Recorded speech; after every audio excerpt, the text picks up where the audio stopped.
तो आज AEW का वर्ल्ड्स एंड पेपर व्यू होता है जिसके अंदर Christian Cage and Adam Copeland का मैच होता है TNT चैंपियनशिप के लिए। मैच सच में काफ़ी था। एज ने इतने इस उम्र में भी काफ़ी कमाल के मैचेस रेसल करे WWE में भी, एंड इस मैच में भी जो ब्रूटल जो थी सारी चीज़ें वो काफ़ी कमाल की थी। इस लेवल पर जाकर, इस एज में जाकर एज एंड क्रिश्चियन दोनों कमाल की रेसलिंग कर रहे हैं। इसके लिए दोनों को तो काफ़ी कमाल का उन्होंने मैच दिया एंड डेफिनेटली मैच के अंदर काफ़ी कमाल के स्पॉट थे। एंड जो है हमें जिस तरीके से एज ने मिक फॉलो को स्पीयर दिया था, जो टेबल था उसके ऊपर फायर थी, वैसा ही मूव करते, लेकिन स्पीयर नहीं बल्कि पावर बॉम्ब लगाते एक मेंबर को। एंड यहाँ पर मैच के आखिर में एज चैंपियन भी बन जाते हैं। एज ने सक्सेसफुली TNT चैंपियनशिप जीती एंड एज ने काफ़ी लंबे टाइम बाद रेसलिंग के अंदर एक चैंपियनशिप को होल्ड किया। लेकिन खुशी इतनी देर के लिए एज की होती नहीं, क्योंकि सिर्फ 3 मिनट का टाइटल रेन था। इसके बाद फिर जो है अपने क्रिश्चियन चैंपियन बन जाते, क्योंकि मनी इन द बैंक की तरह आप मान सकते हैं कॉन्ट्रैक्ट वगैरह होता है वो कि क्रिश्चियन को फिर एक बार दिया जाता है, जो कि उनके मेंबर देते हैं टीम के। एंड फिर इसके बाद जो है फिर एक बार अपने क्रिश्चियन चैंपियन बनते, तो एज चैंपियन भी बन गए। लेकिन फिर क्रिश्चियन ने चैंपियनशिप को जीता। सिर्फ 3 मिनट का टाइटल रेन था, लेकिन जो भी हो ये आज हमें काफ़ी कमाल की चीज़ दिखा देती है। अल्सो समोआ जो भी आज AEW वर्ल्ड चैंपियन बने MJF को हराकर, एंड जो डेवल होता है AEW के अंदर जो कि इतने टाइम से मिस्ट्री थी, तो वो निकलते हैं अपने Adam Cole. And Adam Cole वो मिस्ट्री बंदे होते हैं जो कि डेवल का कैरेक्टर निभाते, तो वो आज MJF के ऊपर टर्न करते। तो ये फिलहाल काफ़ी कमाल की चीज़ें थी। लेकिन खैर AEW के रिगार्डिंग अगली स्टोरी है जो कि है MJF के बारे में। बहुत एक स्टोरी जो कि रात को निकल के सामने आती है। एंड बेसिकली ये MJF के रिगार्डिंग एक बहुत जो है बैड थिंग निकल के सामने आ चुकी है। MJF एंड केली रे के रिगार्डिंग ये चीज़ जुड़ी है। तो यहाँ पर ये सारे जो है कुछ मैसेजेस वगैरह है या फिर जो टेक्स्ट है वो यहाँ पर लीक होता है, क्या चीज़ें हुई है वो यहाँ पर निकल के सामने आ चुकी है। एंड यहाँ पर बताया ये जा रहा है कि केली रे AEW से रिलीज़ हो चुकी है, क्योंकि खुद ने उन्होंने अपनी रिलीज़ डिमांड करी थी। एंड वो रिलीज़ क्यों डिमांड करी थी, क्योंकि जब वो एक टाइम पर गई थी अपने क्रिस जेरिको के रूम के अंदर, तो उनको सेफली फील नहीं हुआ था, वो अकेली वहाँ पर गई थी। एंड इसके बाद जो है ये एलिगेशंस लगाए जाते हैं अपने क्रिस जेरिको के ऊपर कि वो जो है केली रे हराश हो चुकी हैं अपने क्रिस जेरिको के अराउंड। एंड यहाँ पर उनका ये कहना है कि अपने क्रिस जेरिको ने उनको हराश किया है। तो इसके बाद जो है बहुत सारी जो है ट्विटर पर बातें चलने लगी। एंड फिर इसके बाद उन्होंने अपनी कंपनी से रिलीज़ डिमांड करी थी, तो उनको रिलीज़ भी मिली थी। लेकिन इस चीज़ के बाद जो है फैंस बहुत ज़्यादा बढ़ गए अपने क्रिस जेरिको के ऊपर। इवन आज भी उनके जो है साइन बोर्ड्स लगाए देते हैं।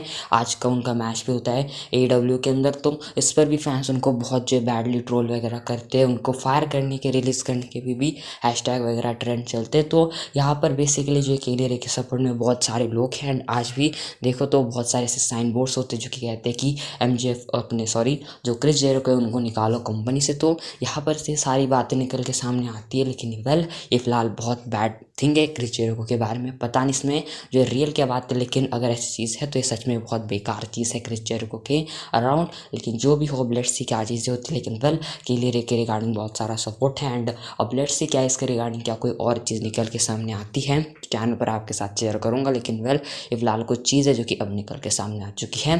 खैर हम लोग बात करते हैं अपने रैंडी ऑर्टन के बारे में। तो रैंडी ऑर्टन के बारे में एक अच्छी चीज़ पता चली है कि अभी अपने Randy Orton top merchandise seller बने हैं। एंड जो रैंडी ऑर्टन की न्यू WWE टी-शर्ट निकाली, न्यू मर्च निकाली, तो वो सबसे ज़्यादा सेलिंग पर थी, यानी कि टॉप मर्चेंडाइज सेलर अपने रैंडी ऑर्टन बने थे। तो ये फिलहाल कुछ अभी के बातें सामने आई है कि रैंडी ऑर्टन टॉप सेलर है मर्चेंडाइज के अंदर। अब लेट्स सी क्या वो न्यू ईयर्स रेवोल्यूशन के अंदर LA night and AJ styles को हराकर रोमन रेस के साथ जाते रॉयल रंबल में उस अनडिस्प्यूटेड टाइटल के लिए, या फिर नहीं। आपको क्या लगता है, क्या रैंडी ऑर्टन जीतेंगे या फिर नहीं? आपके ओपिनियन में बता सकते हो कमेंट में। खैर अंद्रादे की बात करते हैं, तो अंद्रादे के बारे में मैंने आपको ये चीज़ें बताई कल वाली वीडियो में कि वो WWE में आ सकते हैं। एंड इसके ऊपर ये अपडेट आती है कि अंद्रादे ने आज पोटेंशियली अपना लास्ट मैच रेसल किया है आज के AEW के अंदर। मीरो के अगेंस्ट उनका मैच होता है, लान उनके ऊपर टर्नी होती है एंड इसके कारण अंद्रादे हारते हैं। एंड बताया जा रहा है कि अंद्रादे का कॉन्ट्रैक्ट एक्सपायर होने वाला है। एंड बेसिकली आज इनका लास्ट मैच था। एंड प्रेस कॉन्फ्रेंस में AEW के शो के बाद अपने जो टोनी खान है वो इस बात को कन्फर्म कर दे कि दिसंबर के लास्ट में उनका कॉन्ट्रैक्ट खत्म होने वाला है, यानी कि अब खत्म ही हो चुका होगा उनका कॉन्ट्रैक्ट। एंड बताया जा रहा है कि वो छोड़ने वाले AEW का। एंड बताया जा रहा है कि मे बी वो डे 1 के रॉ के एडिशन में भी आ सकती है, क्योंकि कॉन्ट्रैक्ट एक्सपायर हो चुका है और नॉन कम्पीट क्लॉज वगैरह कोई नहीं है, तो शायद वो हमें अगले रॉ के डे 1 के एडिशन में दिखाई दे सकते हैं। लेट्स सी क्या चीज़ होती है या फिर नहीं। खैर AJ ली की बात करते तो CM पंक रिटर्न आ चुके हैं, क्या AJ ली भी रिटर्न कर सकती हैं? वैसे वो अपने जो रेसलिंग बूट्स हैं उसको जो यहाँ पर डालती है अपने इंस्टाग्राम के ऊपर, तो यहाँ पर से वो इस चीज़ के कारण फिर एक बार उस चीज़ को टीस कर रही है उनका रिटर्न। ऑल्सो वो जो है CM पंक के साथ ट्रेनिंग वगैरह भी कर रही है, उसकी वीडियो भी वो डालती है, तो अपने तरफ से वो हिंट तो दे रही कि वो शायद रेसलिंग के अंदर रिटर्न कर सकती है। एंड CM पंक आ चुके हैं तो डेफिनेटली AJ ली भी आ सकती है and most likely royal rumble में रिटर्न हो सकता है। लेट्स सी क्या चीज़ होती है। खैर आखिर में हम लोग बात करते हैं Roman Reigns and solo Sikoa के बारे में। एंड शायद Roman Reigns and solo Sikoa का फ्यूड हमें जल्दी दिखा दे सकता है and may be solo Sikoa he Roman Reigns को डीथ्रोन कर सकते हैं। क्या अपडेट है? तो वेल ये अपडेट आती है फिर एक बार प्रो रेसलिंग स्कूप की ओर से। एंड बताया जा रहा है कि इन दोनों के मैच के हेवीली टॉक्स जो है बैक स्टेज पर पिछले 2 हफ्तों से जो है बढ़ चुके हैं।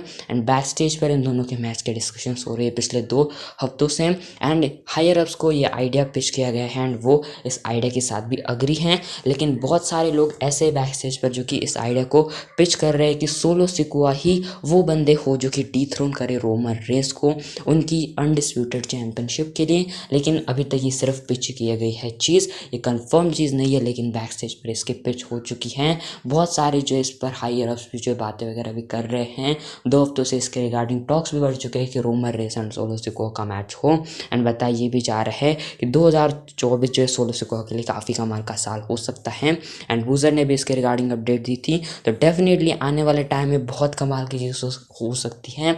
अब देखते क्या सोलो सिकोआ और रोमन रेंस को डायरेक्ट रेसलमेनिया में बीट्रे करते या फिर क्या वो समर स्लैम के अराउंड WWE इस मेगा मैच को बचा कर रखती है। आपके हिसाब से क्या चीज़ें हो सकती है? क्या सोलो सिकोआ को रोमन रेंस को डीथ्रोन करना चाहिए? मेरे ख्याल से डेफिनेटली सोलो सिकोआ को ही डीथ्रोन करना चाहिए रोमन रेंस को, लेकिन लेट्स से क्या चीज़ होती है। आपके हिसाब से क्या चीज़ होनी चाहिए? कमेंट में आपके ओपिनियन बता सकते हो। फिलहाल आज के वाली वीडियो बस इतनी सी थी एंड मैं मिलता हूँ नेक्स्ट वीडियो के अंदर।